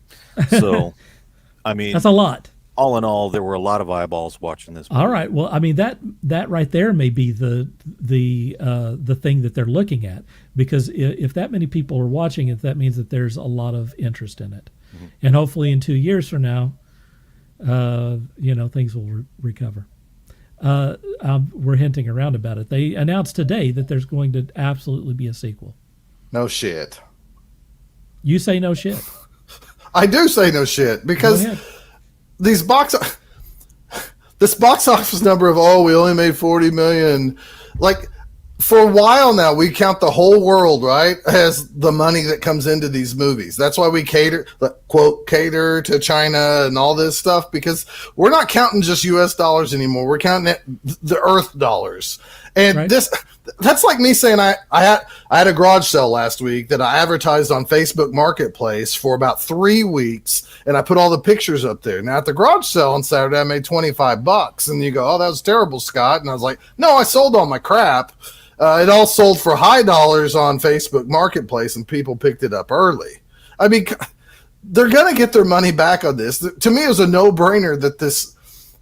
I think it was like almost like a scare tactic to get people out in the theaters, and I'm gonna go support this because I read the book and I really want to make sure this thing makes enough money, which I get, but I'm so tired of people like, you see it in comics, they just print exactly to order, so everybody gets scared that they missed out on the first printing of a comic, so they rush out and grab it, and then they print second printings, third printings, fourth printings, fifth printings, because it's like a false want, and stuff. And I figured worldwide this movie was a slam dunk to get another Dune easily. I mean, so like, this didn't surprise me whatsoever. And I think we need to stop saying like, well, this movie only made $46 in Peru. Yeah, they don't have a theater. They sell bootleg VHS tapes. Like, let's talk globally how much money this makes. Currently, they're in the hole. They have yet to make their money back. It was just the opening weekend, though. I mean, like, give us some time. Their budget was 150, close to $200 million. Okay. It's 165. 165. So whenever you're talking about profit for a film, you have to multiply that by 3. Okay. Well, that's fair. That's me not knowing, but still. Once you get above that number, that's when you start making money on a film. Okay, because that's you're talking fair. about advertisement and all this other crap. Fair enough. And that's why I'm talking about they've got to reduce the price, the budgets of these movies. They've got to bring it down because they're building themselves up to fail by making these movies so huge. Now, in this particular case, it's an epic movie. It has to be, kind of an expensive film to begin with. But with that being said, Warner Brothers, because Warner Brothers doesn't know what they're doing from Monday to Tuesday. They weren't sure if they were going to make the second half. There was a lot of turmoil behind the scenes with Denny and the that just shocks me and all this. Now I'm with you as far as with the movie. How can you not make a sequel to this? That's baffling that you would even. You're gonna have Blu-ray sales and whatever is next. Oh, yeah. That's what I'm saying. 8K stuff for the rest of time if you invest in this thing right now. Now, I didn't know that you needed to make 3 times the amount that you spent to actually make some money back. But still, I thought the theaters take their cut of these things, and they also add the budget for ads into this thing. So they say somewhere between 2 and 3 times before you start making money on these things. Okay. But That's with fair. that being said, much like you say, there was no way that they weren't going to do the second part of this. Time and time again, we've seen lesser movies, just do one part and then that movie's dead because they had a budget of $250 million and they made 8. Right. This was not going to be that movie. We knew that they were going to have a second part. We knew that they were going to greenlight it. The problem was everybody just waiting on pins and needles for them to get the actual confirmation. Okay. Yes, we're going to do it. I agree with you 100%. there's no way they weren't going to do this. The CEO, even if they took a hit on it, they were going to make the second half. That's what I think too, Sean. So okay. The CEO of Warner, before the movie opened domestically, was strongly hinting that there was going to be a sequel to this thing. And I kind of felt like, because this is only part one, there's two parts to this thing. I kind of felt like he was saying that just so that people didn't say, well, I'm not going to go see it if they don't have the second part. He was trying to smooth that out. But I mean, they obviously committed to it pretty quick. I think that in the long run, it makes a lot more sense. And you have to realize that right now, these studios are writing off everything that is happening this year for the sake of being a loss leader for their streaming services. Mm-hmm. So if they can get you interested in getting HBO Max right now, you become a regular subscriber. The parent company is perfectly fine with going, well, we didn't make as much money as we expected, but we still have the pandemic issues going on. So anything that we make on this is gravy, and there's obviously interest in it. I was curious about what the numbers were for HBO Max, and 19 million is a lot. Those are really good numbers. So that's probably what compelled them. There's obviously a lot of interest in this, and go see the movie. It delivers. It's definitely, it earned another part. And if you can see it on an IMAX screen, see it on an IMAX. Oh screen. Yeah, dude. I read some article about the guy didn't care for the movie. It's mesmerizing. While he watched it on his phone at work. Oh my God. Like, well, you're a moron. That is insane. You should be kicked in the jail. That's insane. That's retarded. Wow. Okay, let's see. Let's get some comments out and we'll move on to the next thing.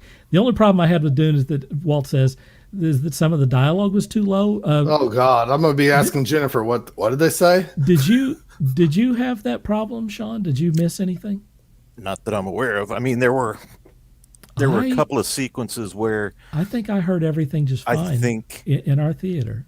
I think they spoke low or unintelligible, but I believe that was kind of the point of the scene. You weren't necessarily supposed to know what they said. Damon says he hates that. What do you mean we're not supposed to know what they say? If you're going to say in the movie, I want to know what it says. It feels like a lot of these. Don't watch Tenet. Don't watch Tenet. Because you're coming from a certain perspective, either of a character or whatever, you're not meant to know what these other people are saying or what they're discussing. I feel like a lot of shows now. I'm also saying, like, I'm telling you right now, I'm old and I'm pretty sure my hearing's going, but I feel like a lot of shows kind of like whispered. You're going like, what the F did they just say? And I had to rewind it, and I had to rewind it, and I had to rewind it. Based on many conversations I've had with you personally, I'm not surprised that your hearing is going out on you. You are a loud mother. It's because you're so loud in my head, Sean. In Tenet, you're saying my own loudness has made me deaf. Yes. Wow. In Tenet, there are scenes where you cannot hear the dialogue. People are talking, you can't hear the dialogue. The music is swelling and stuff. It drove people bonkers. It's purposely meant to build tension. And you have to, you have to realize that, look, that was a Christopher Nolan film. I can promise you that was very much by design. That didn't just happen by accident. And I'm willing to bet if that be the case, honestly, I don't remember that happening in this movie. So if it did happen, I felt like I heard everything just fine. If it did happen, I'm going to suspect that you weren't meant to hear what was being said. I'm going to go. That's fair. I'd have to see it again. Walt said other than that, he loved it. Maybe try it in another theater. See if that changes. Ashell says, as a person who's never read or this is a good indicator here. As a person who's never read or seen Dune, she watched the new release and thought it was beautiful. Gave me Star Wars vibe. Didn't really understand much other than there was a dude with special powers who might have a crush on the Mary Jane actress, like the rest of us. Yeah. And she said that she watched it on HBO Max. I mean, look, Dune is one of those things that if you watch it on a surface level, it's pretty damn cool. if you want to get into it further, you want to get into the politics and all of the, everyone's motivations and all that sort of stuff, that's there for you too. But you don't have to. You don't have to. Anyway, I thought it was awesome. All right, we're going to move on to the next section. No, we're not. Just talk amongst yourself. Blah, blah, blah, blah, blah, blah, blah, blah, blah.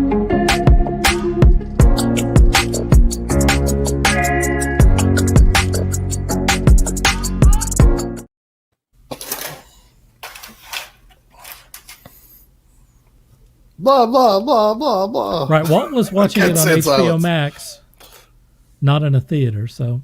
Okay. I get AMC is going to start doing subtitles for movies, which is a good deal for my mom who doesn't want to go to movies because it doesn't have subtitles.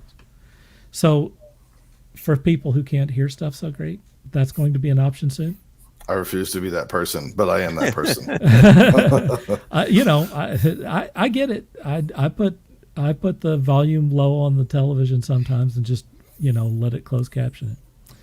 All right, let's do On Blast. Tell us some things that we watched or we read or we played over the last few days. Oh, wow. Oh, look at that. I'm going to so change the bright. light. All right, that's cool. We're going to go to you first, Scott. All right. I want to show off some things here because it is Halloween, and I think I didn't show these last year, did I? Did I show think you these? did, but that's okay. Go ahead. Did I? Okay, Yeah, that's well, all right. you know what? Some of It's you okay to show them again. aren't going to go back and, we No, found no. these. These are from old. I think I did show these. I think I'm going to keep these forever. Just that's so I all can right. show these here. I think so they're for you, cool. for you kids, this is what the people in like the 60s wore. over That is their in heads. incredibly good shape, That Scott. is excellent shape. Oh, these are probably like really good collector's items. If for somebody who you got to find somebody to want to buy these, right? Is that, I'm going to say hot stuff? No, well, maybe this could be hot stuff. Hot stuff didn't have hair. Okay. And then we have this cat. That's just a... You're right. I did show these off last year, but I saw them in the garage right. I mean, before those we went still on have air. the elastic bands and they're attached. That's because they were made in the 60s. They were made to last for the end of time. not like not like a transformer I bought for $20 that's supposed to be awesome. Oh, stupid transformer. I think I see what Scott is going deaf. So there's the monkey. You I've could never be a seen monkey. the monkey. Well, I mean, I don't know if I remember the monkey either. Okay, so the monkey doesn't have its band. So there's the Dude, monkey. seriously, how old are those? There's one in here that doesn't really have a date. It just has part of a price tag. So these were my mom's when she was a kid, and she's 20 years older than me, so she's 67. And we pulled these out. Oh, she really appreciates you saying that. Well, you can't really lie about your age because you are what you that. are. I remember seeing one of those when I was a Look kid. at that thing. I remember that. It's kind of scary. That's possible. I mean, she was a child of the 70s. So, and this is I probably remember not. Is this That considered is- racist now? Probably. Well, you can't be an Eskimo. I'm going to say yes. Yes to racist. This one has a price tag on the bottom here, and I assume that the piece of the tag that's off didn't say like $1.29, but maybe it did. But it for sure says 29. So it was either like probably 29 cents.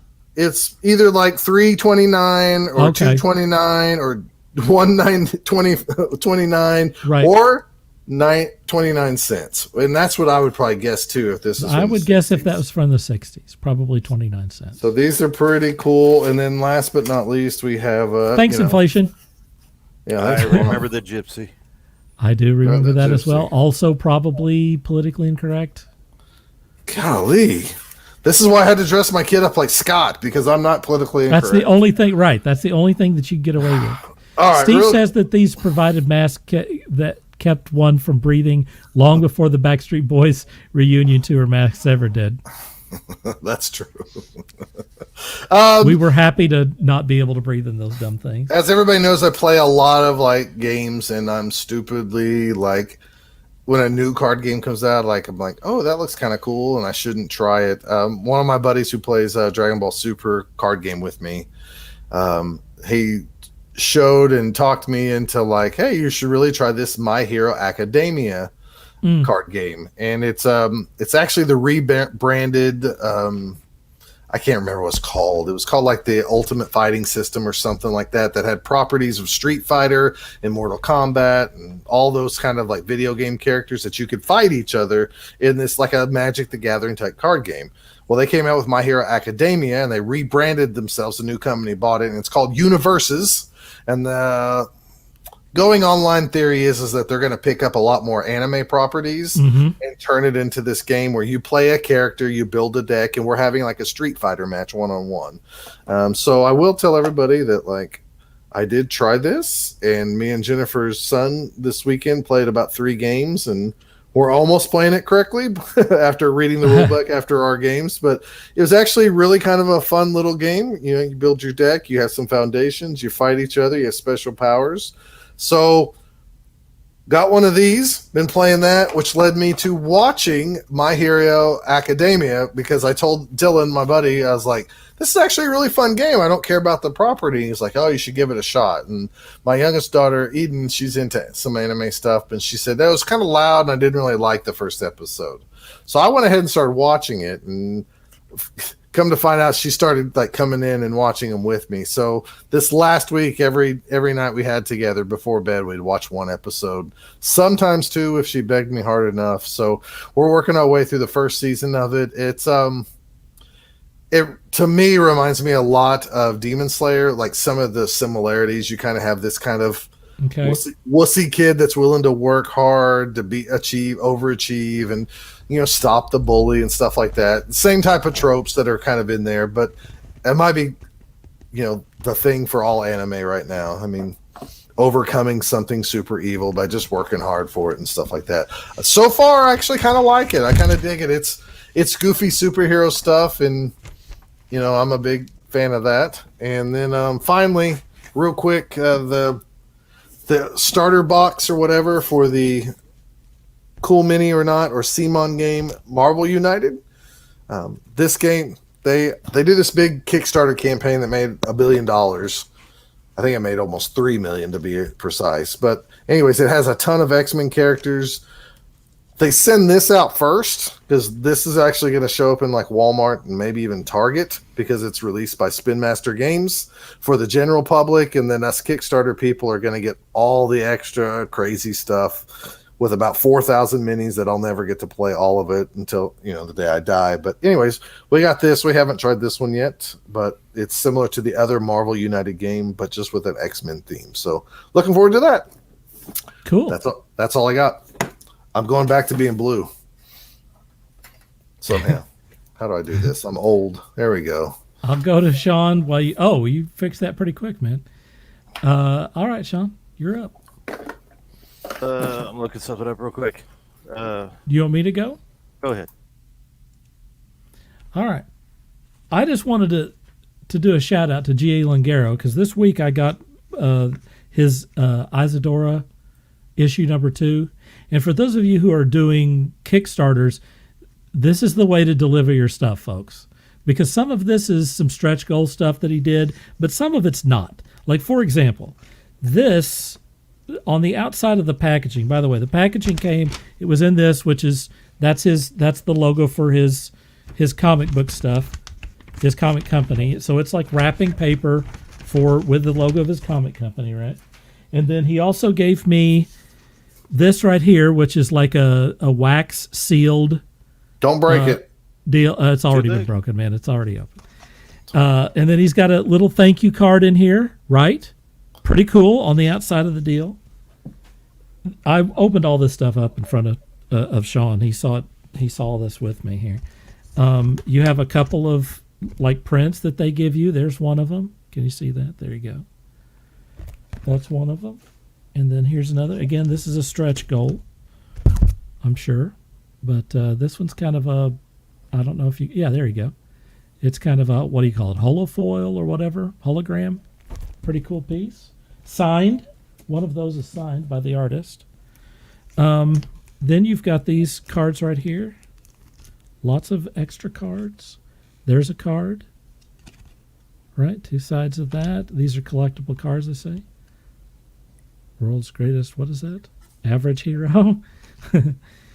Another Isadora card. So you're getting a lot of little cards. Here's some more. One of these is really awesome. Here, I'll save that for last. Then you have these holofoils, right? I think that's what they're called. Nice.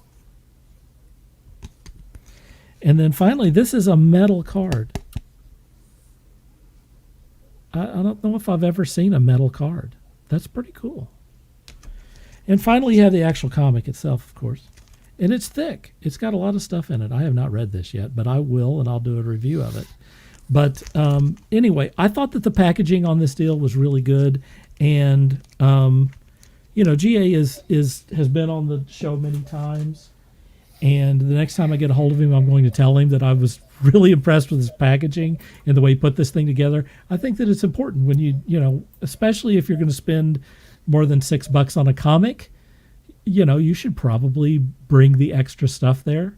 And I think they definitely did that. So you were impressed with his package? That's what I'm going with. Nice. I'm sticking with that.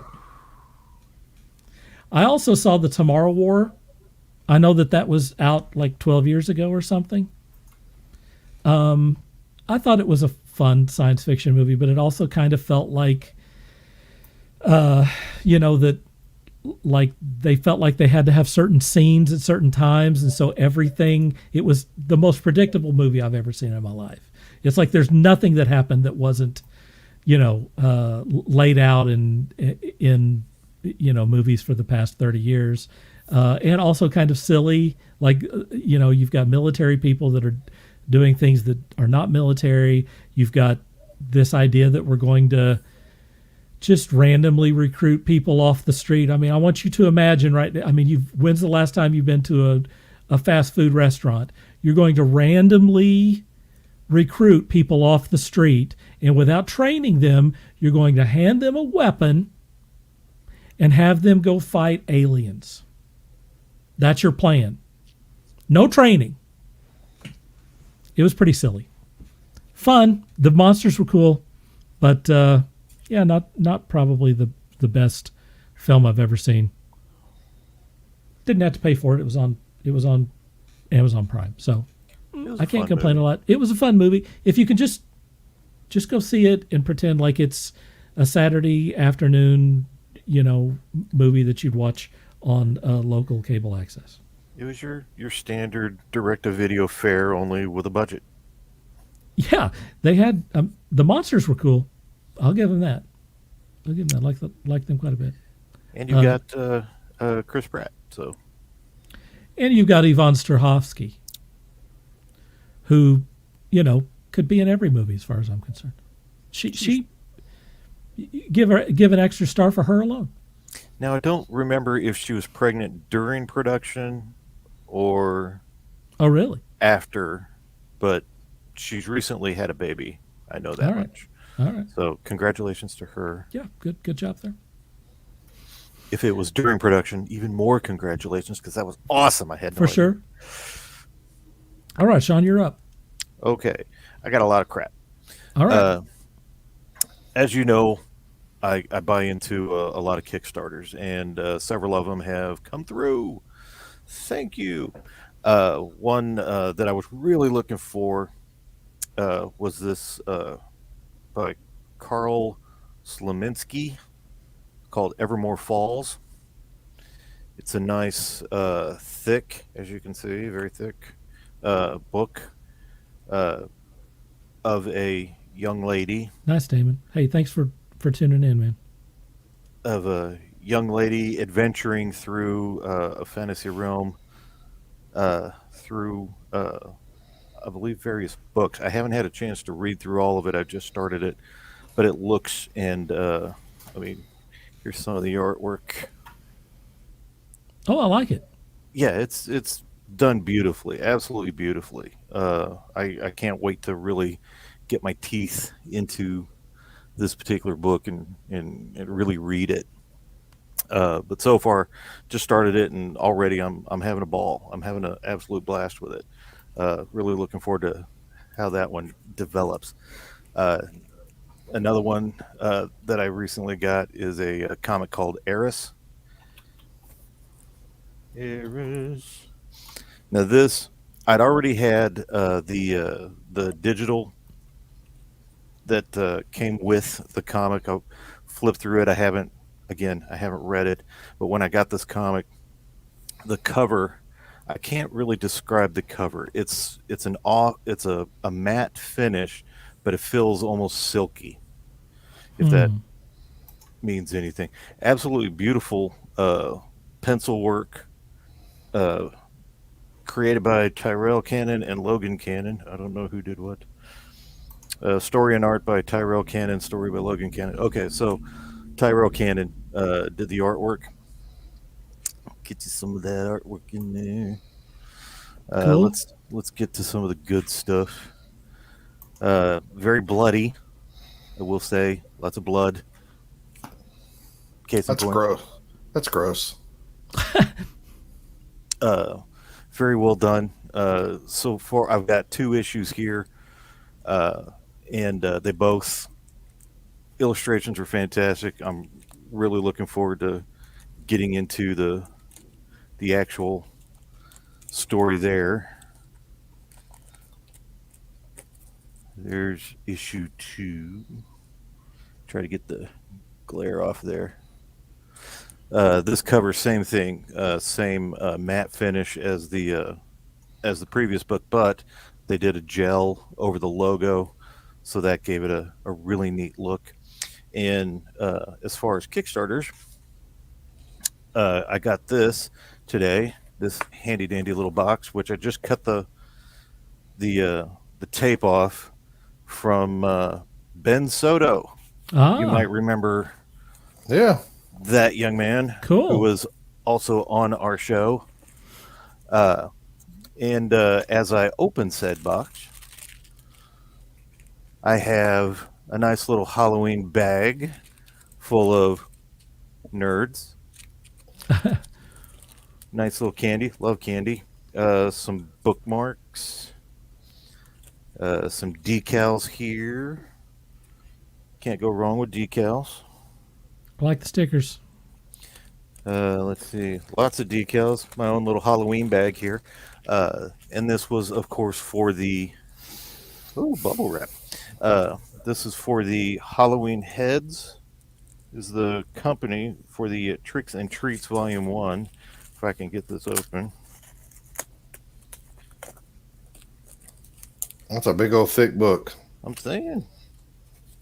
No, I've seen it in the stores. So. Oh, have you? Well, is this the trade or issue 1? This is the trade.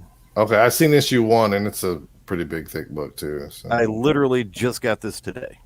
So cool. as you see, it's a nice size, nice gloss cover. Oh, my pages are all sticky. Hey-o. A lot of static in there. Some great artwork.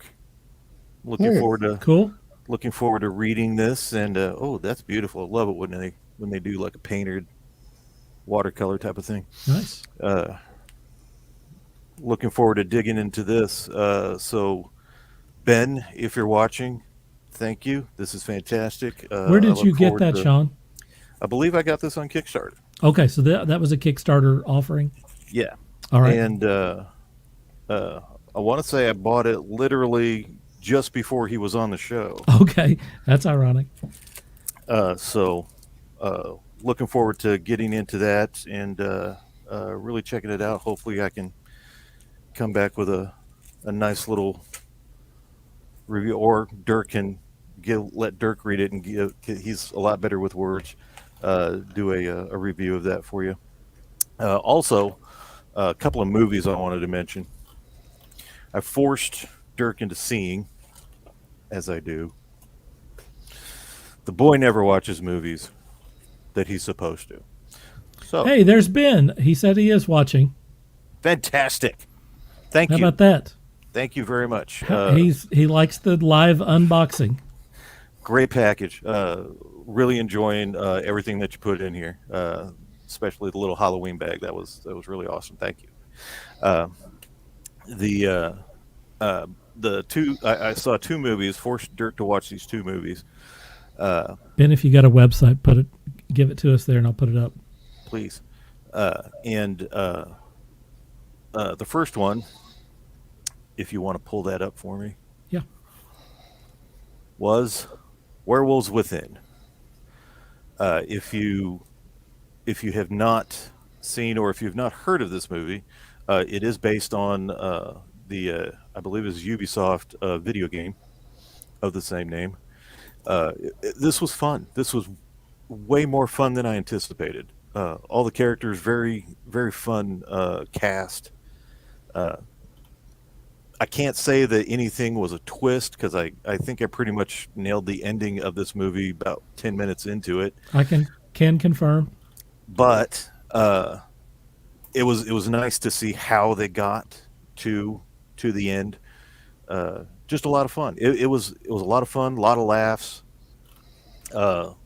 Just all around a blast. I believe you can rent this for just a few dollars on Amazon Prime if you're looking for something to enjoy this holiday season with a werewolf flair. Also, following the werewolf flair was The Wolf of Snow Hollow. Now, this movie, I have to say, was a little bit more of a dare I say a drama. Still filled with a lot of funny moments. I believe it's still considered a dramedy. But this is the final film of oh shoot, now his name left me. Forster, is that right? Robert Forster. And it was very sad watching this movie, knowing that this was the last movie that you he could was tell too. Yeah, and as the movie wrapped up, it did have a nice little memorial to him. Very good. This movie was written and directed by the star, of which I do not know his name. I don't have it either. Absolutely a great movie. This one did not pan out the way I thought that it would. And I liked that. I really appreciated that. This was a great movie. This was a great movie to watch. I don't know if this is something that I would necessarily want to own on Blu-ray, add it to my collection, but it definitely was a great watch, and I do highly recommend taking a look at it. And I guess that's all I have. I enjoyed both of those movies. Just for the record. Yeah, I forced him to watch those. The first one had Lily from the AT&T commercials. And she's hot. She's pretty cool. She's very hot. And I think out of the two, I probably enjoyed the first one better. It was just more fun. If you just want to see a fun werewolf movie, this was definitely it. Very funny. All of the characters in it are good. All the actors. Neither of them shied away from the gore. No. They were up front. Yep. But sure. They were also very fun. Very fun movies. The second movie, I think that the guy who stars in it and wrote it and directed, I say watch out for this guy, because I think that he's very talented, and I think he's got something new coming out. It's like an Office thing, like where he gets involved in a relationship or something. I don't know. Anyway, his next thing looks really good. I'd say watch the Wolf Hollow thing and see what you think, and keep an eye on that dude. All right. It's promo time, guys. Look at that. Let's do it. Scott, you're up. All right. You can catch me over at Real Scott Prime at Twitter. You can also go over to bothdown.com. We just released a new episode just last week. So catch you up on all the Blood Bowl gossip and news that me and Steve are doing over there. We just submitted the paperwork to do a charity tournament that we're going to help. Many episodes back, I talked about a GoFundMe for a friend of ours who got cancer and had surgery, and all that went well, but there's hospital bills. So like he's only like $2,500 away out of like that 20 grand that it started off as. That's amazing.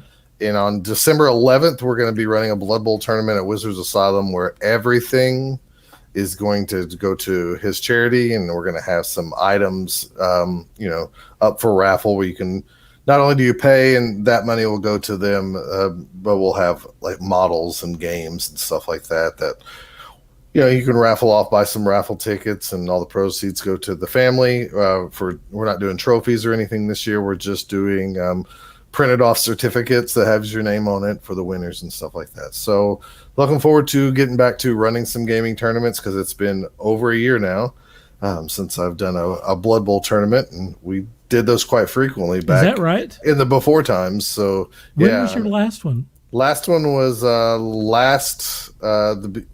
beginning of March, like last year, like right after all this right stuff. Right there on the I mean, one of the guys that flew over from Norway, he pretty much was scared he was going to get stuck there, stuck here. Stuck here?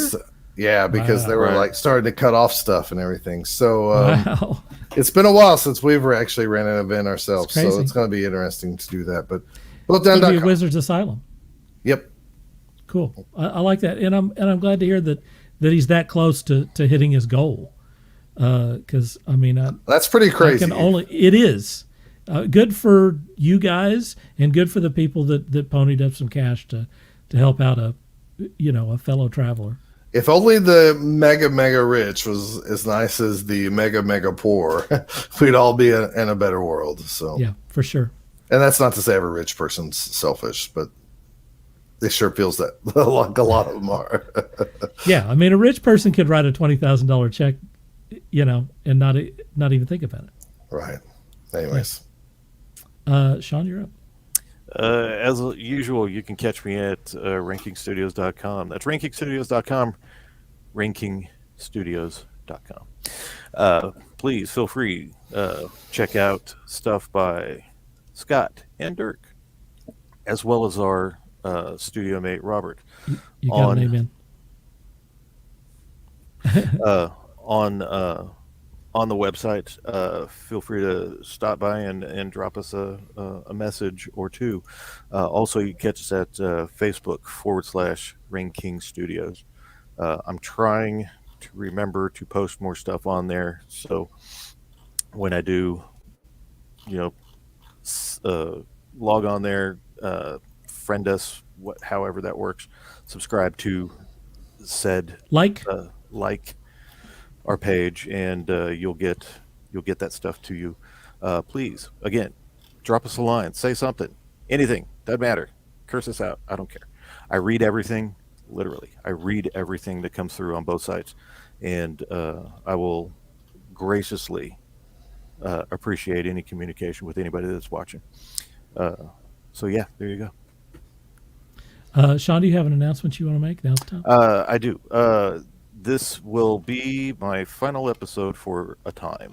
I've got a lot of artwork that I'm working on, and I really need to get it done. So I'm trying to utilize as much of the time I have during the week to get that stuff done. So I'm going to be taking a hiatus. Does that mean we'll see you next week? No. I'm going to be taking some time away from doing the show to try to get all this stuff taken care of. Don't know how long it'll be, but I'll still be in the shadows. I will probably chime in from time to time just so you people don't forget me. But yeah, I'm going to be taking a break. Why or how could we forget you? Really, how? But I'm going to be gone for a bit. So we'll see you next week. No. See you next week, Sean. We had a friend in college who would come over and get mad and be like, F you guys. And then We joked so much that it was like, "F you guys, I'll see you tomorrow." Well, what, That's right. what was the line in Princess Bride? Nice work, Wesley. Almost likely kill you in the morning. Right. Good job.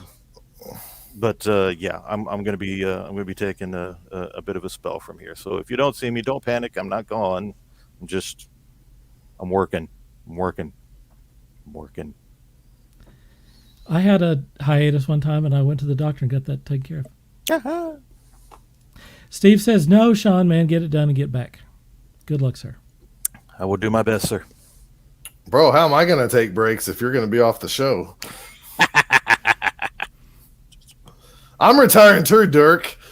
You can go get some people from your play parties and get them on this show. What plays do you reenact when you get together? Like, those people are. There's quite a few of them that are geeky as well. So, like, quite what a few. plays? There is a Romeo and Juliet. If you look at a Venn diagram of people that are at play parties and people who are into, whatever Marvel fantasy role playing stuff, there's a very large intersection. How many people were at the play party that you were at? 20? 5? 2? 30? 50?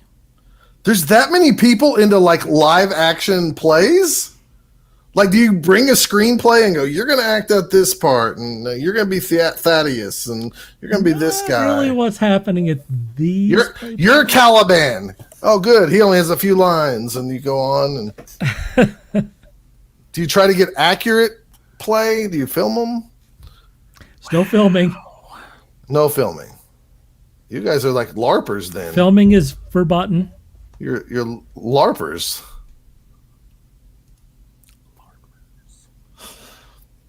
I'm retiring too then. Oh, I was bringing in Target bags. Damon says. From the show, Damon. From the show. That's not how you spell my name. Sean just got signed by NBC. He's going to be filming a show called What About Sean? Where it's a sitcom where Sean inherits 12 orphans, all of ethnic different backgrounds that he must respect. It sounds like an NBC carry out all their traditions. So it's like Sean going through like 12 different cultures. Damon says and time periods, because the time traveler brought the kids to them. He says he's just gone on hiatus, man. He's got some work to do. I got work to do. I'll be back. I don't know when, but I will be back. Next week. He'll see you next week. He'll be back next week. You've been seeing my stuff scrolling on there. I just started a new Instagram account, and I did it. Yeah, you need another account. Like I know. Another chocolate donut from the gas station. I'm not disagreeing, but it is very much relevant to this show.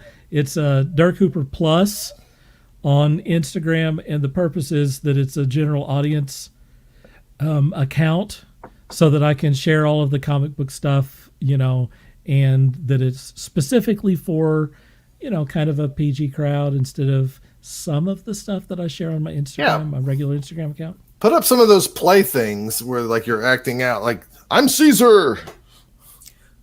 No. Please don't. No. And no. One other thing that I want to mention here is that before we wrap this up, on November 2nd, we're going to have legendary comic writer Mike Barron. That's next week. Mike Barron is going to be on the show.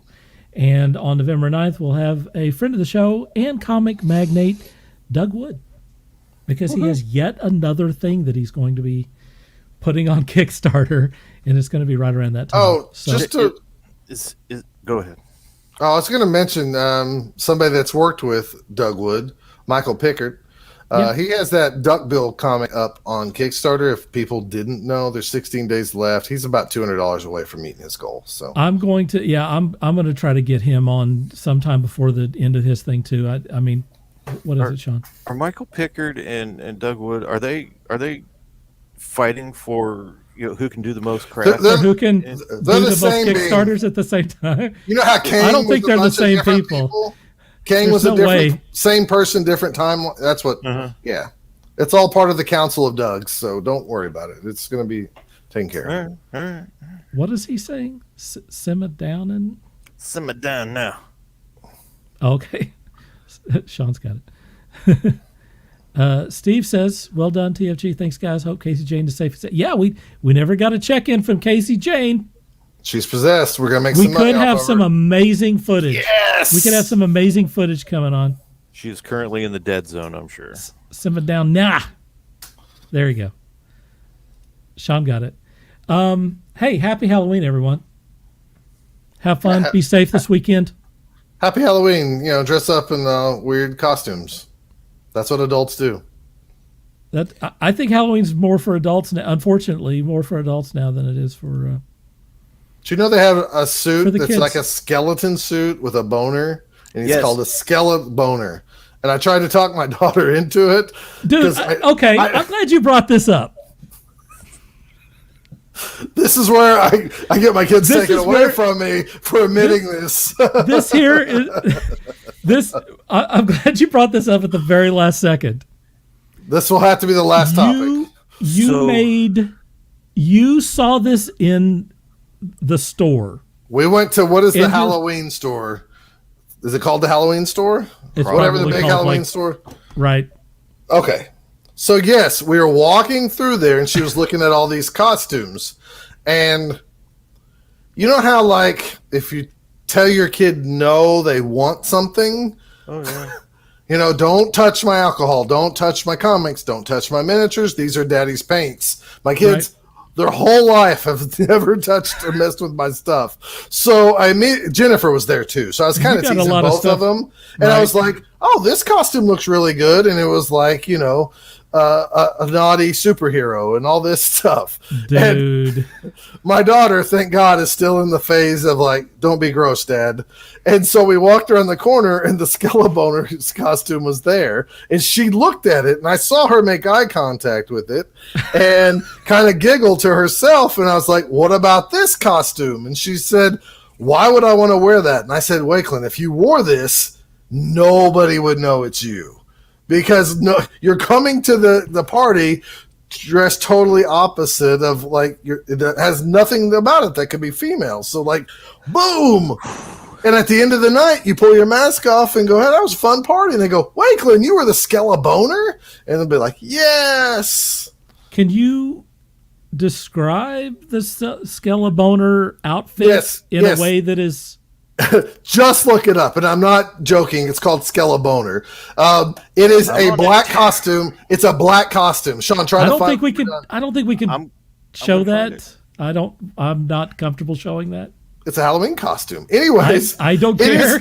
Think of I want to be a skeleton for Halloween, and it's a black costume with bones printed on it. Right? Well, it has a sock where the penis would be, and it inflates with a bike pump. Nope.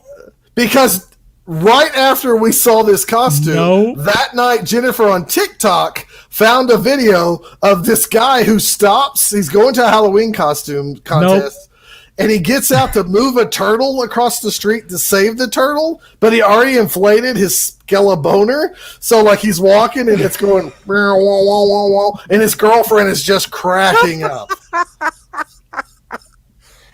So, being the great father I am, I suggested these things. They thought I was weird and just disgusting, and she wanted nothing to do with them.